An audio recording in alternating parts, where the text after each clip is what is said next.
play of the game from way down. True, silence. Rainer getting absolutely A team wipe. The living bomb's going. Oh my goodness, the ring. Bombs Nico gonna find Rainer.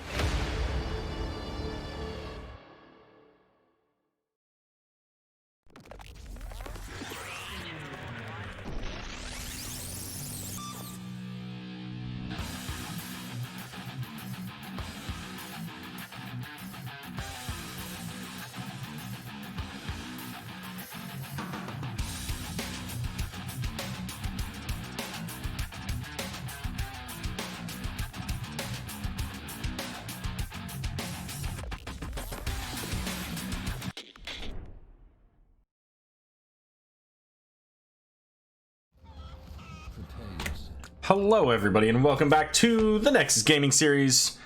I'm your host Aero, and tonight, for game number 2, match number 2 rather, we're going to see Division C East between House of Chez and Please Clap. And House of Chez is a veteran NGS team. They've been around for a little while. I've played against them in Division C when I can't really show that very well.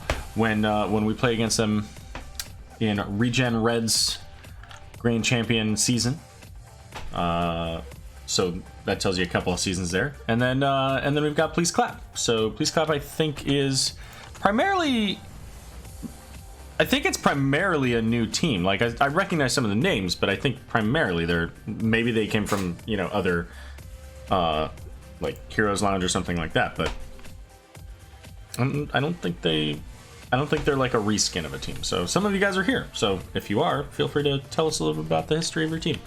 But anyways, in any case, it's Division C East. Let's take a look here. I think I got the maps set. Let me just double check. I do. All right. So the map bans here. 2 seasons in Heroes Lounge, first time in NGS. Well, fair enough. Welcome. Glad you could join us. So map selections here. House of Chez banned out the... Man, that's gonna screw me up. The red logo had me thinking that they were banning red. House of Chez banned out the Braxis Holdout and Dragonshire, while Please Clap banned out Infernal Shrines and Tomb of the Spider Queen. First Hallow is going to be the first pick, and it was the pick of House of Chez. Now, since we have Lazy Hydra here in the chat, Lazy Hydra, Lulu and I have had a conversation about your team's name, and she thinks it's because of a Jeb Bush, I don't know, speech that he was giving, and he was trying to get people energized, and at I don't want to say the end of it, but in the middle of it, he makes some point, and then he's expecting an applause, and he says, "Please clap." Is that where you get this from? Or is, like, I thought it was more, just simply like, hey, you know what? Please clap. Let's get the applause going. Like I thought it was a little bit different of a circumstance. So, I don't know. I'd be interested to hear if there was what the story was behind the name. But that said, I got the game ready to go, so feel free to pop that off in chat as we get this game going. Game number 1 between House of Chez and Please Clap. Over here on the left, we're gonna have House of Chez, right? Yes, okay, good. So we've got Flash playing Vala, Caribou on Ariel, Death 1300s on Leoric, Ridley on Arthas, and Mariners 005 on Li Ming. And over here to the right, we've got Please Clap. We're gonna see Wolf on Tyrande, Lysando on Diablo, Lazy Hydra playing the Greymane, Lothair on Raynor, and of course, Golden playing Deathwing, the Destroyer. So there you go. Let's take a look at these towns. Let's see. It's an iconic name and distinct from a lot of other stuff. It just sounded the best. Okay, that's cool. That's cool.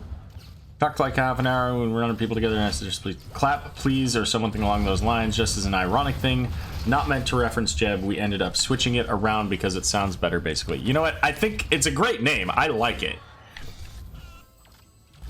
I also like that I was right. So, thank you, Lazy Hydra. Appreciate it very much. Welcome back, Valkymer. Glad you could join us here for the New Year's Eve cast. Just about an hour away over here on the East Coast from the next year. And then I can say that I'm living in the future. A whole year ahead of all of you people that are in the mid and central time zones. I don't like your team name. I do. Let's see, what else do we have here? So, Deathwing going into the Bruiser build. So, Toronto hasn't taken a level 1 talent. That's actually a little bit interesting. The good news is that Toronto and Leoric are not on the same team, so we don't have to worry about the Elun's Chosen issues. Oh, you know what? Deathwing switched down into the bottom, is fighting now against Li Ming. Arthas going into the auto attack build here, so not something you commonly see in the tank role for Arthas. But that'll give him definitely some more burst potential when he uses that Frostmourne Hungers. And then, of course, the globes here for Li Ming, giving her power hungry, extra mana, extra damage. And the bruiser camps being picked up, both of them in the mid lane here. Gonna be meeting in the middle. Let's see. Random question, since I'm bad and don't know how Twitch works. What does having more viewers get you? Just wider audience for more bits, subs, or does Twitch give you anything? I think, yeah, I think it's really just, once you get to a certain point, it's really, like, just people coming in to watch and, you know, bits and all that stuff, so I don't think there's anything specific that it gives you. It might be better for partner as Flash getting caught there by Greymane, but Greymane diving in hard is, oh my goodness, oh, they're both so low. Lazy Hydra almost dying there, but so did Flash. That lunar flare was so close. Let's see. Much like counter picking, you can't argue is stupid. Fair enough, Lazy Hydra. Well, let's see. So siege camps have not been picked up, nor have they been even started. Both teams pretty heavily committing into the mid lane here. Diablo recognizing there that he cannot push somebody through the wall or even into that wall. And that's going to be first blood there on Vala, because even though he didn't get the stun on her, he held her there long enough to take the damage. And there's a wall that you can stun into. So it looks like Please Clap is going to go ahead and pick up this first one. Deathwing's going to come up and help to ensure that. What else we got? That's true. More viewers does help to bring in more viewers. The more chat, I believe, like, helps as well, because the more interaction there is between the caster or streamers and the chat, the better it is for, like, Twitch, because Twitch is going to say, hey, look, there are people playing this game that you might have interest in, and obviously, you know, it helps with the, you know, if you get high enough, it helps to put you at the top of the list on the front page and all that stuff. So exactly, yeah, the more people you have in here, the more likely somebody's like, hey, let me throw money your way. and you know what, I mean, if you haven't seen it, Lazy Hydra, go watch that clip, because like, regardless of what your political affiliation is, it's a freaking hilarious clip. All right, second tribute coming up. We've barely talked about this game, but you know, we've seen the one kill that came up, so it's all good. Deathwing is going to come in with the Cataclysm behind the team, so they're not going to be able to retreat very easily, and it's 3 versus 4 here. Flash having to pull back there on the Vala. Ridley's very low, does get the root out, and is going to be able to make it out. Wolf is going to go ahead and start channeling there as Losando getting the spooky hand from Death. It's going to be the second tribute. They didn't even have Raynor, so Raynor was up in the top lane getting XP, keeping them moving forward. Also dealing with that siege camp, so ultimately just a slight XP advantage here for Please Clap. Let's see. Yeah, absolutely. Yeah, if you have Twitch Prime, like, that's the other thing too. If you have Amazon Prime, make sure that you connect it to your Twitch, because then you get a Twitch Prime for free, and it's, you know, basically you give your favorite streamer a sub, and it's like $2.50 to the streamer, and yeah, it's value, and it literally costs you nothing that you weren't already paying. Gonna get this rotation up here from the House of Chez, looking for Lothar there, and Deathwing coming in. So this is a long walk now for Deathwing. Like, Raynor as well has to go back. So this is this is a big potential for House of Chez if they can get everybody rotated down into that. Laval is very low as well already here. Let's show those talents. I don't think I've shown those in a minute. Deathwing can't fly for a bit, so he can't use those meteors. He's got 25 seconds before he can do that, so in theory this should be a House of Chez pickup. Oh, the owl missing there. Great detainment strike out of Caribou onto Diablo as well. Here comes that Cataclysm and the Fear going out as well. Bellowing Roar from the Deathwing is going to hit 3, but there wasn't any potential for follow-up. They were all kind of going in the other direction. So level 10 is picked up for both teams now here. Let's see, what else do we have here? Speaking English, give your favorite arrow a sub. I mean, that's fine too. But yeah, so yeah, I mean, the more subs you get, the more emotes you can get. And thank you, Lulu, for showcasing all of the currently housed Twitch emotes available here. So Leoric has not taken his, nor has Diablo. And that's kind of interesting to me that those... Okay, so it's going to be March of the Black King, which is kind of interesting. So Lothair's going to get... Was channeling here. Lightning Breath coming out. Ridley is getting very low. It's going to be Army of the Dead there, but it's going to be Death falling first here. And now Vala as well. Ridley may die as well here as Diablo getting the charge in, the knockback, the penetrating round. Poor Arthas getting charged, flipped, and then knocked back from Raynor. So a triple kill here. And I like this play. This is 100% the right call. You get the triple kill, get over here, get the boss that's right next to you. The tribute is completely safe. Then you get your curse, and this boss pushes all the way to keep.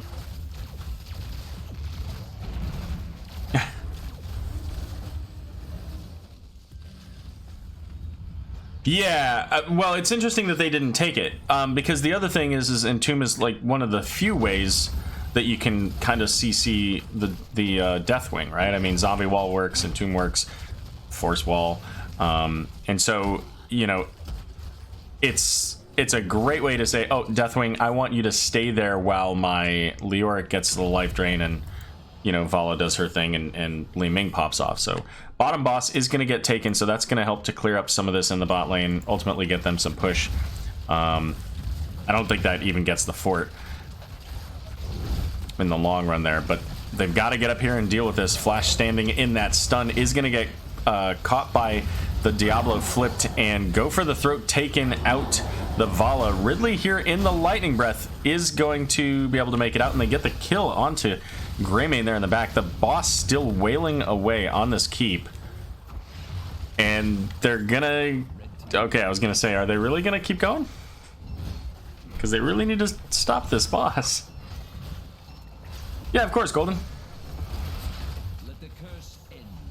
I quite literally, like, people have been talking about it, you know, this game, that game, whatever, but quite literally was just next on the list. So, you know, trying to make sure that we get as many casts as we can done. He slapped me, indeed. So yeah, the bot boss here got about half of the fort. The combination of that boss and curse, check this out, maybe 20% of the health on that fort, or on that keep rather. So just a huge push from Party Time on this initial curse, and that puts him up a full level. We do have level 13s here, so let's pop those up here real quick. In a moment, I'll go ahead and switch over so that we can see the damage stats as well. Imagine getting killed by March. Well, and I think the upgrade gives, like, if you hit them at the end, it gives life drain, so I don't know that we see that, but... So, and this is another interesting thing. So, like, okay, we'll come back to that. Diablo charging in does pop that soul shield. Just has the Greymane Tyrande here. Raynor is going to come down. Army of the Dead is popped. There's no Li Ming either, so this is straight up 4v4. Diablo gets rooted, gets stunned by the Rain of Vengeance, and that's going to be the kill onto Diablo. Souls being taken out. Almost the counter kill there.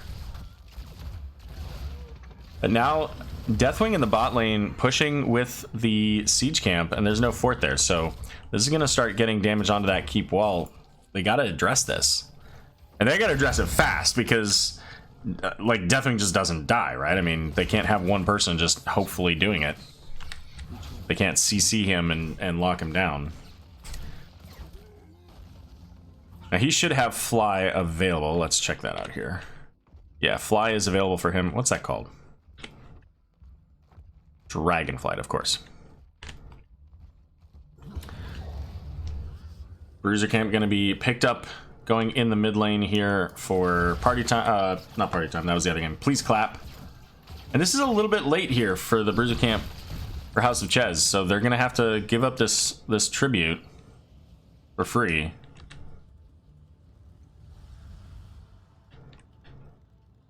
The real Lysando. Lysando's in this game playing that Diablo. Yeah. Lysando actually ending says Hydra. Yeah, fair enough. So with these bruiser camps in the middle here, so Leoric's in the bot, Deathwing's in the bot. So again, 4v4, we don't have... we do have Army that did, never mind. He just used it. So 16's available. And this is kind of... You know, this is kind of the ideal time, I think, for them to fight. I mean, especially if Deathwing had his Dragonflight available. Show these damage stats for you as Leoric heading down into the bot, going after the dragon himself, as top has to be cleared out. So 16's available now on the side of House of Chez. So what I was going to say is, I'm kind of interested on the Leoric side of things. Which option is better for these 13 and 16 towns when you're going into Deathwing? Because, I mean, the 16's probably better, right? Because it's just, here's extra percent. But I actually wonder if the 13 is better to go into, and I don't know the name of it, is better to go into the damage reduction talent. Because that actually affects Deathwing, and it affects everybody else, of course. It's one of the few ways that you can, like, you can barely CC Deathwing unless you have some kind of actual wall to prevent him from coming across. So the damage reduction as well is another way that you can at least mitigate the damage potential.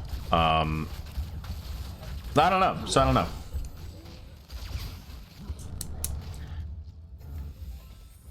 So the boss call here, and Leoric, like, he has to know, right? I mean, they came up here. There goes the march, and it's easy bake oven time here as Deathwing's trying to get the flame breath out. They're gonna get the fear onto Arthas, and Arthas is trying to pop some minions there, some ghouls. Isn't gonna be able to get them all, and falls Vala as well, and now the Leoric. And check your bushes, folks. This bush right here made all the difference in that fight. Oh, wrong button. And now, I mean, there's 30 seconds on this. They get this boss for sure. I mean, the tribute's not coming up for a while, so whatever. I mean, this keep dies for sure. No question. I don't know. I don't think that they can get the... I don't think they can win the game, because everybody will be up there on the same talents. Does Deathwing have fly? Because if he has fly, he does. I feel like Deathwing should have stayed there, just picked up this tribute, and then just jumped into the game.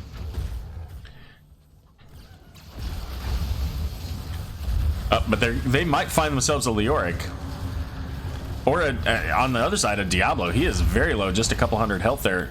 There goes the Leoric, and that actually now sets the potential up for this to be a game-winning push, especially getting that Vala. And this boss still sitting about 2/3 here. The flame breath going out, not quite able to hit that Arthas. Who did we res? I guess we didn't see a res. Must have been earlier. But yeah, those 2 kills setting it up. That's going to be the game going over for please clap.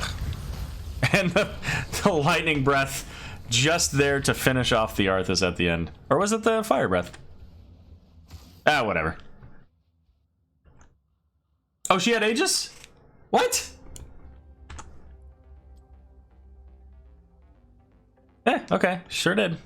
That's why I didn't see any, I was really confused. I was looking for the resurrections, and I'm like, why am I not seeing resurrections? Oh, because she didn't take resurrection. There you go. Was it? Okay, fair enough. Are you sure? No, it definitely wasn't pre-res buff. This is on this patch.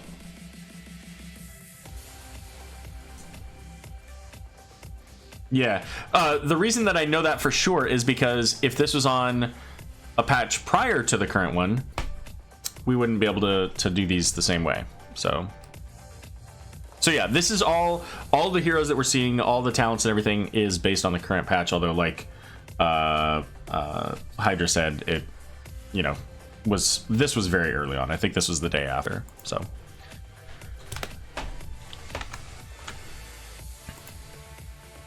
Let's see, and that was red team that won that. Ominous Wrath from Leoric, that is the 13th. Yeah, exactly. What is it, 40 or 50% damage reduction?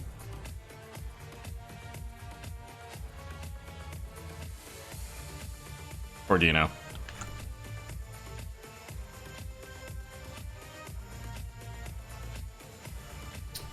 Alright, game number 2 is going to be Volskaya Foundry here, and it was picked by... Please clap.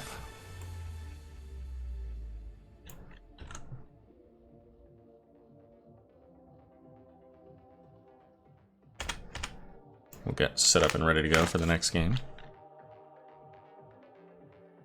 Alright, did I miss any chat?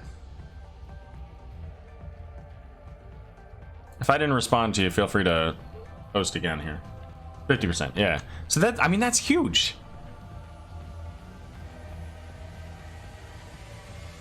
So I don't know. Again, I mean, the point is that I think that it's at least worth a conversation.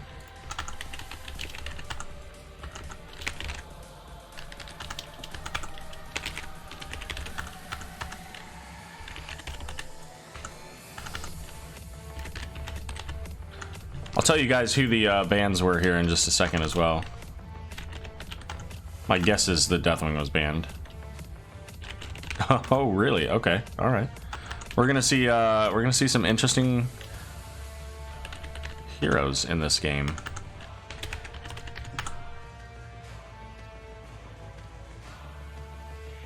Deathwing was in fact banned, as was Chromie and Lunara from House of Chez. Please clap banned out the Sylvanas, Alarak, and Liming.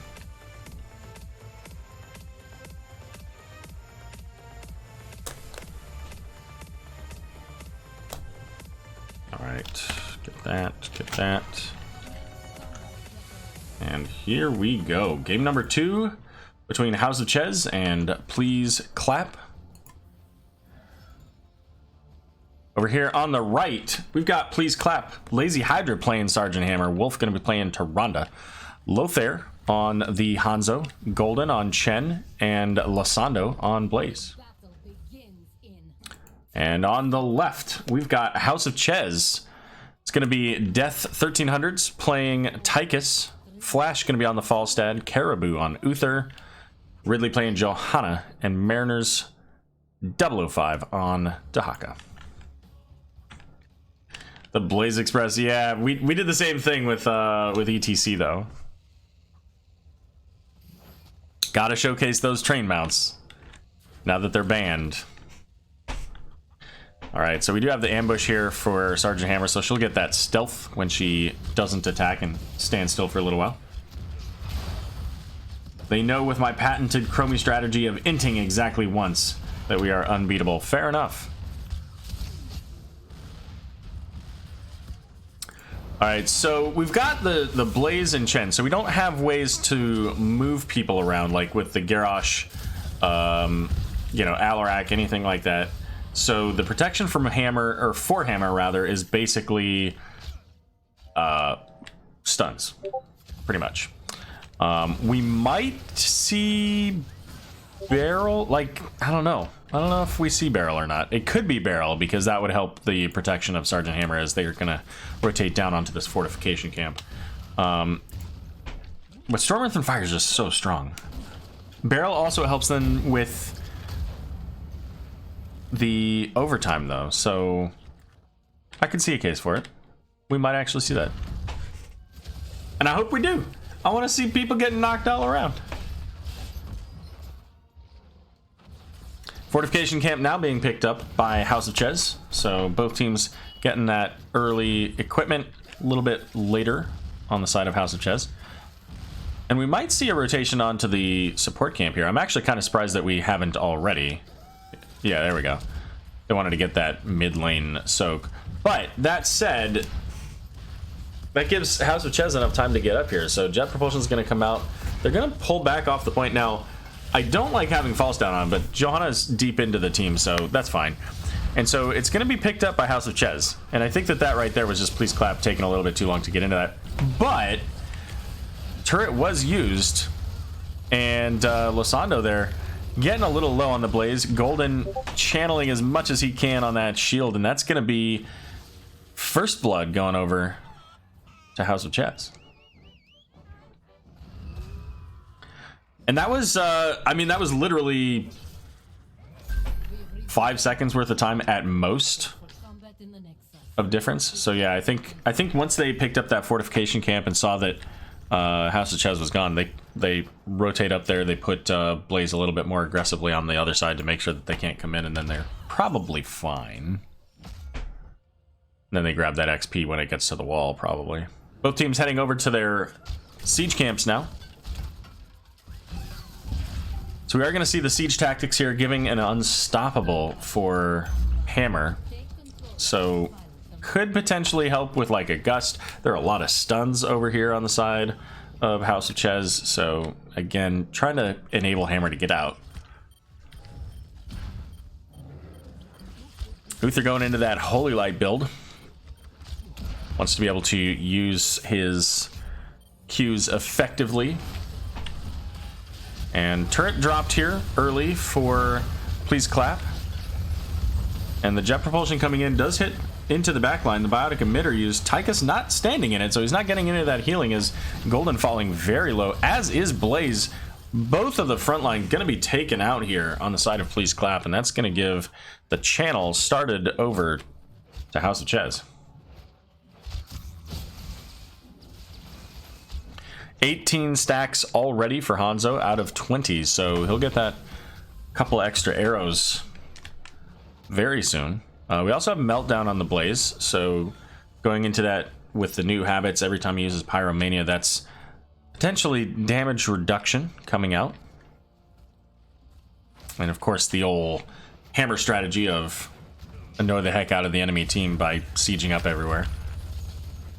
Master Assassin the pick from Tychus, so that's not a very common one. But ultimately, if he can complete it, that's a 25% haste bonus. And that sticks when you're in Odin form, so you get a lot of extra potential damage out of that. Overtime procced here as House of Chez is working on their fortification. If they're going to do this, they just need to back away. And looks like Dahaka's probably going to fall. Well, no, he pops that essence, so he's going to be able to make it out. Oh, they're going to pull the Chen in, and that's a kill. Chen feeding himself there. Well, get on in here, Dahaka. I get it. He's trying to get essence. But this is the time. I mean, Chen's not here. They need to push everybody off of this point so that they can get this protector. So they do push them off, at least for the moment here. They're falling very low, though, so Please Clap could potentially make it in. They don't quite get in there, though, so Protector's going to go over to House of Chez to get started. Now, it's important to note that both of these heroes, first of all, are global heroes, Falstad and Dahaka, but they're also both very low. So they've got to be very careful about coming out of this Protector in a dangerous place, or they could just die. Who is this Chen player who's died 3 times?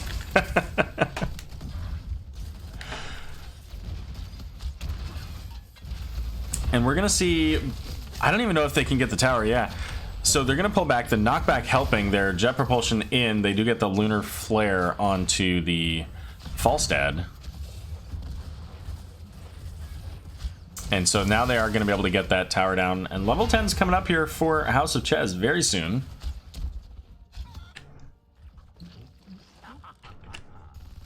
Checking in with Tychus and Chen down here.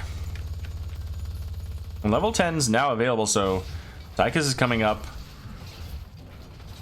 I don't know why, but I just had a laser drill thought. Oh, I'm so triggered.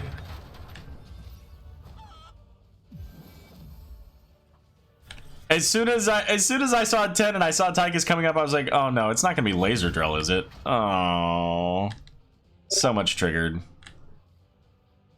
Why take Master Assassin if you're not gonna take Odin and get the 25% haste? Ah. I mean, I don't actually dislike the laser drill pick. I've seen it used to great effect here for zoning, and obviously if you can sit it on, you know, one of these heroes, then it'll do it just a truckload of damage. But if you're gonna do that, I don't like the Master Assassin pick anymore. But that's okay.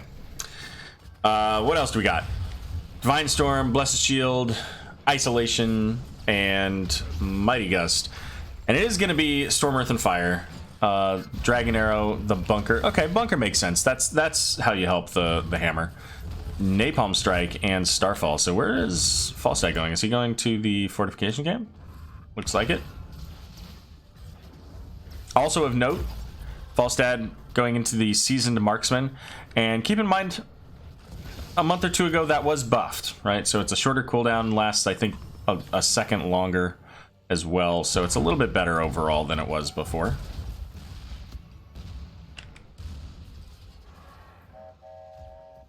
Those trains, man.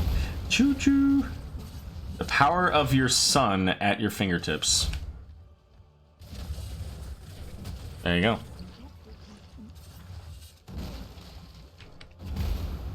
And this this matchup seems to be very much like watching paint dry. You know what? Fair. That is another good point. I mentioned about the laser doing that, but yeah, I mean, Bunker does the same thing, and you know, you could drop it in like right in this area right here at the top right. You know, you could drop it there, and then suddenly nobody can get through it. For either of those, you have to burn through the laser drill or through the bunker. Wonder how much health they have. Does it say? 2210 health, and the laser has. It doesn't say, so we'll have to check to see when we see a laser how much health it has by comparison.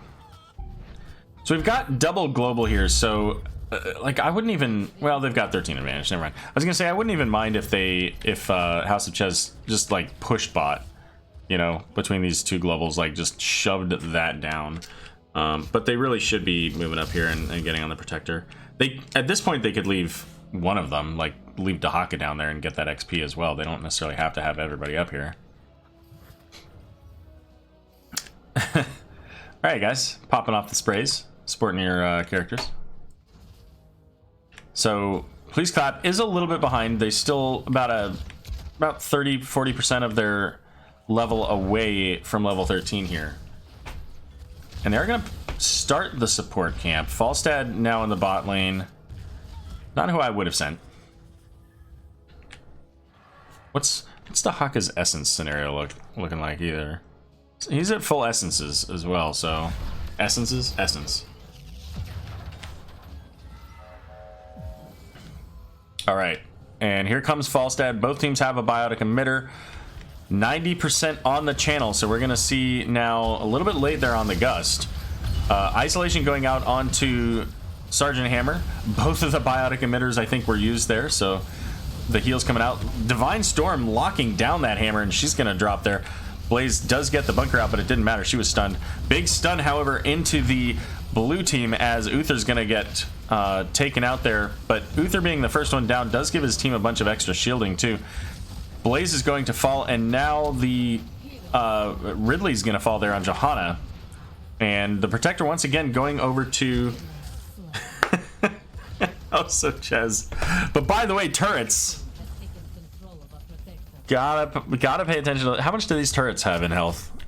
2740. So I mean that's a respectable amount. It's not a zero amount. Takes a little bit to get those killed.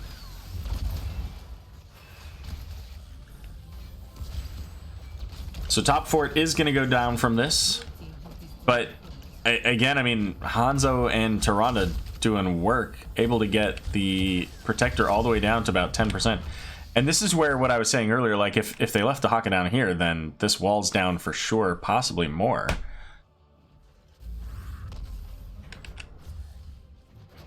Maybe they don't get the protector then. I don't know.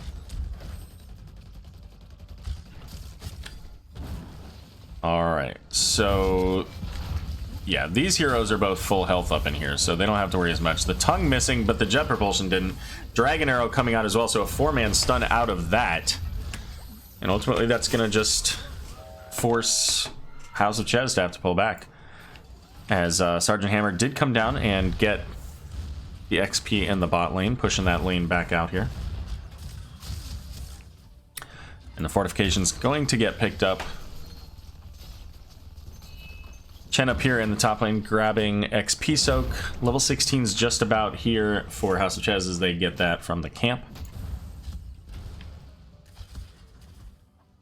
Not really a lot of time for them to try to be aggressive on the camp, like with their talents. They're potentially doing it anyway. All right. Yeah, I think that they just wasted a few moments there. I don't necessarily know that they had to like get their siege camp or anything like that, but I think that, you know, that fight wasn't potentially a good one. They probably used a few resources there, but nothing too crazy. Sitting at 6 stacks on Master Assassin here for the Tychus so far.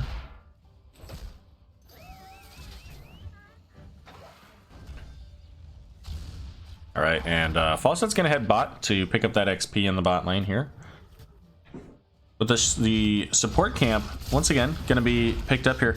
We've got Chen running away from the team, so they're rotating in here. House of Chez coming in, but not in time. That's going to give, please clap, the biotic emitter once again. And Chen is split off, so this is not going to matter because the team's not quite able to rotate quickly enough. Yeah, Valkymer, like, it's a little bit gutsy, but it also doesn't have the same level of protection you usually see with a hammer comp, with like a Garrosh and a Muradin or something like that, where, yeah, you've got stuns, but you also have displacement. You know, maybe even a Haymaker potentially to protect the hammer. So that certainly is a little bit more risk involved than what you often see, but so far it's been working out decently.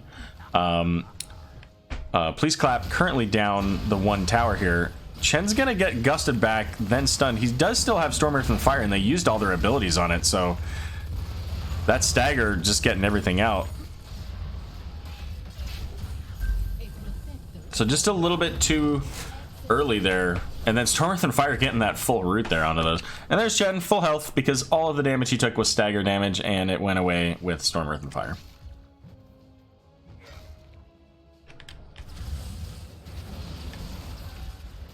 There you go. Lots of oil slicks. Yeah. Coming in a little bit late. Falstad diving in there. Surprisingly doesn't get punished for it. The jet propulsion coming in. Napalm strike as well. So Burrow having to be used there by Dahak. It's going to be Falstad falling, so I guess he ultimately does get punished for it. And they're fighting in the range of Hammer. So right now this is just going from bad to worse. Evasive brew there used on Chen. Oh, the Hanzo. I was going to say Hanzo might have just barely made it out, but not with a scatter arrow. 2 more kills coming out there for Please Clap as the bottom control point now coming up. And this is the one that's the dangerous one, but you know, it's a lot less dangerous when there's nobody up to defend it.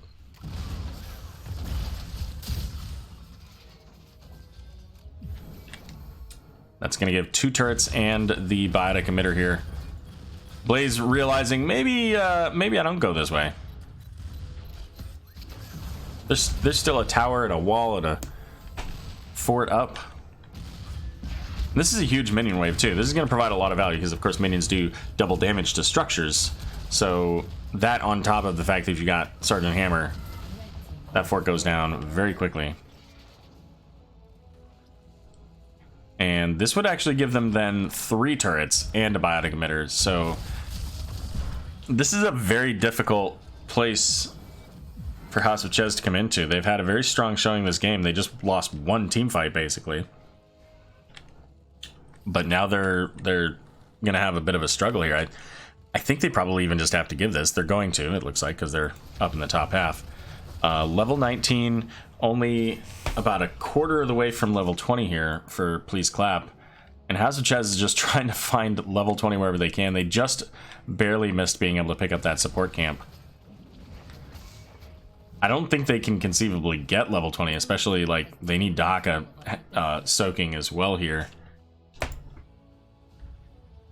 And I think ideally, like, Falstad in one lane, Dahaka in the other, just keep getting whatever you can here to get level 20.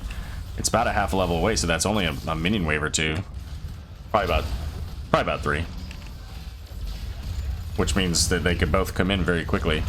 Certainly in the time that it would take for this keep to go down. Level 20 is available here for Please Clap. Falstad doing his best.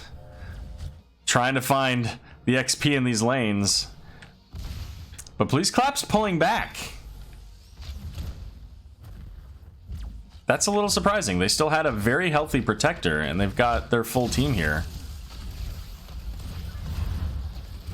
I think that could have been the end of the game for them, with Falstad not being there. And now level 20s are coming up here for House of Chez. So they just kind of squandered a little bit of that potential value. Although Falstad, oh my goodness. Falstad nearly dying would have been a problem.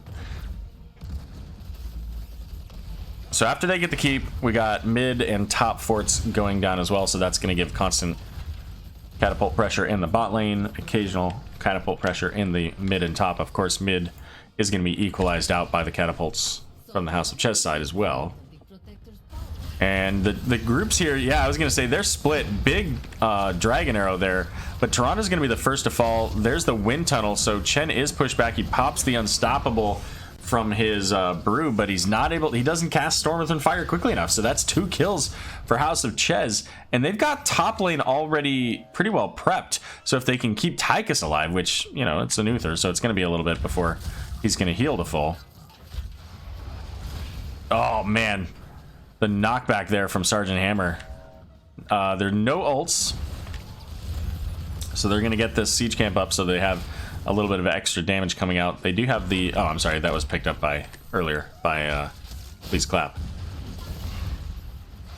So they still have to deal with this Sergeant Hammer, like the, oh my goodness, and the defense there, because just so much damage onto Falstad, and Falstad's the only one that can really get close enough to potentially do anything about it.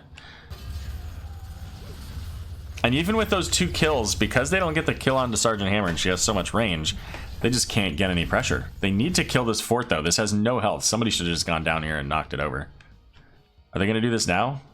Are they going to leave it? They're going to leave it.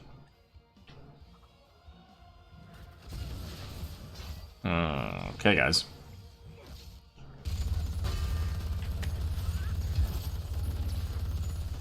Well, fair enough. Oh, yeah, that makes sense, Hydra.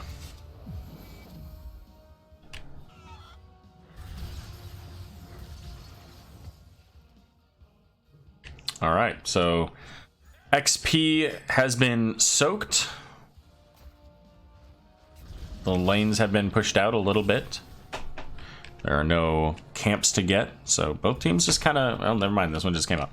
Both teams just kind of looking for what they can. Now, still 2 turrets and a biotic emitter here for Please Clap, so definitely still the favor on their side. Just slightly, though. 1 biotic emitter, 1 turret camp available for House of Chez. But the pressure continues to mount in the mid lane and in the bot lane.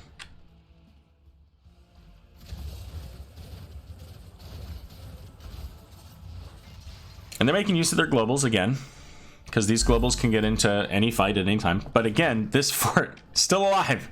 This fort's been like 5% health for, I don't know, 10 minutes.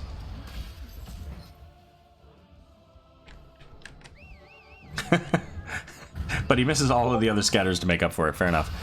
Looking for the Sergeant Hammer. Falstad not quite able to position that fly to get the wind tunnel. That would have been huge for them. That could have been like game-winning level of huge. if Falstad was able to get that just a little bit better on the positioning. But here we go. This is the fight. This is where it ends. Pretty sure, at least.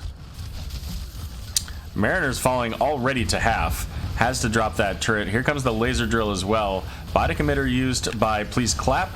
Same as well for House of Chez. Chen gonna have to pop that Storm Earth and Fire. There's the wind tunnel just a little bit late. NA Aero going off to the left as Blaze gonna be the first to fall. But it's still Chen getting the damage here. The stun onto Dahaka. He's gonna have to use that burrow. Makes his way away.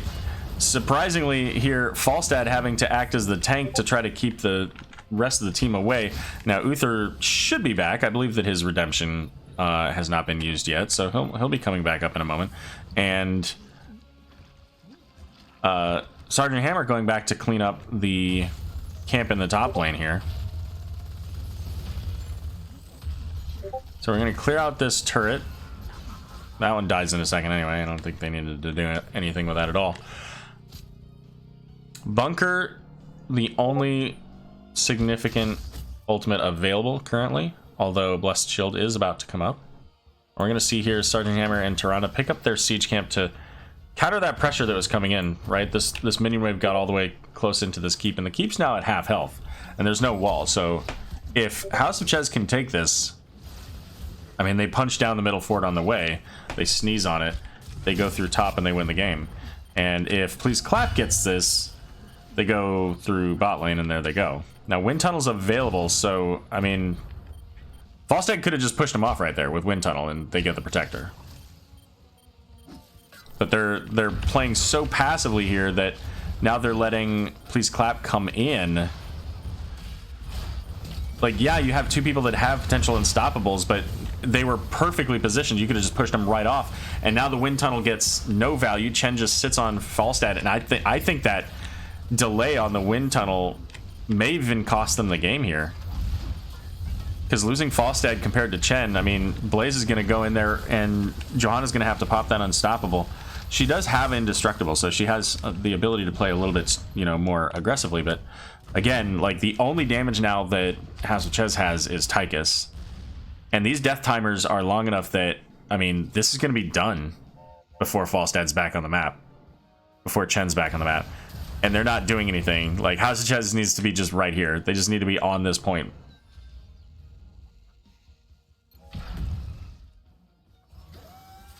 Because, I mean, they don't defend this. I don't think there's any way that they can defend it. Maybe, I don't know, maybe minigun. Well, no, he didn't even take in the rhythm, so he doesn't have the constant duration on that. They waited too long, because here comes, there's the arrow. It's going to get the kill onto Uther.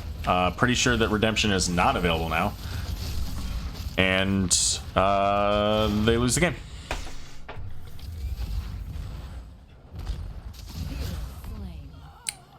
There you go. Scatter arrow for the win. Alright, so we're going to see Toronto Blaze in the Protector. They're making their way through the bot lane here. They probably could have even just gone through that wall. Save themselves a couple seconds, but no big deal.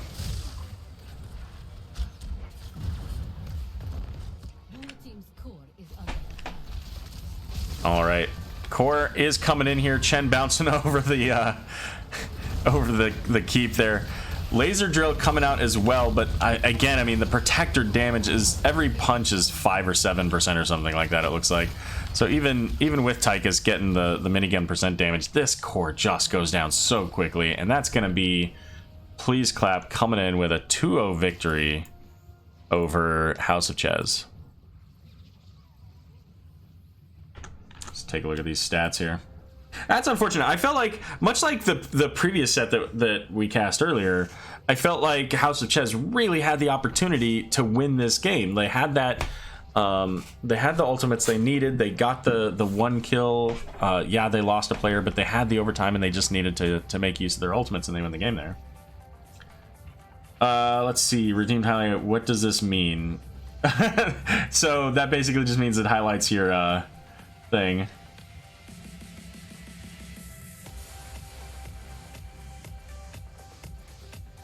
What a nice title I have there. What did I miss? I'm not seeing it.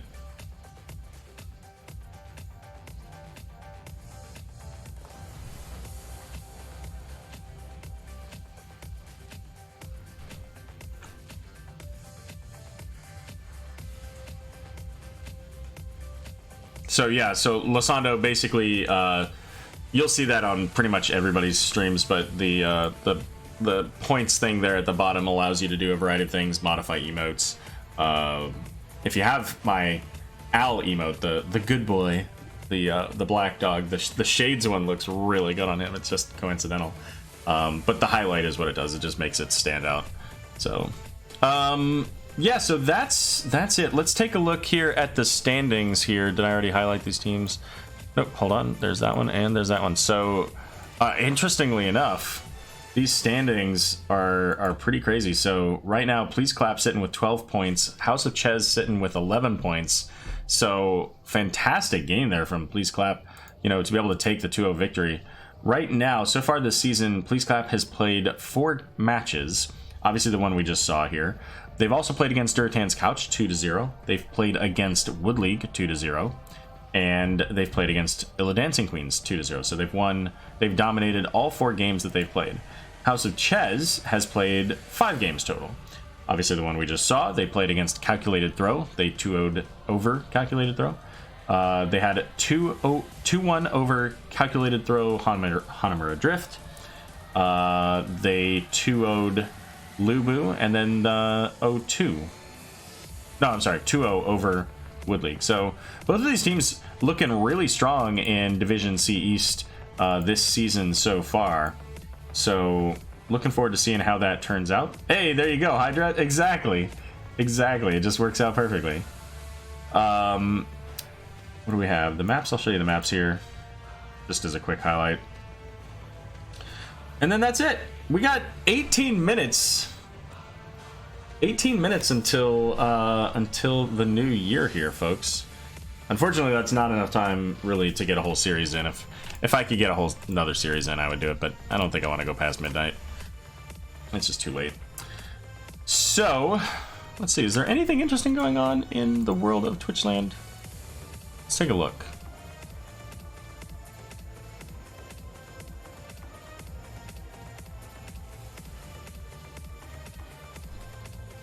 If it ever wants to open the page.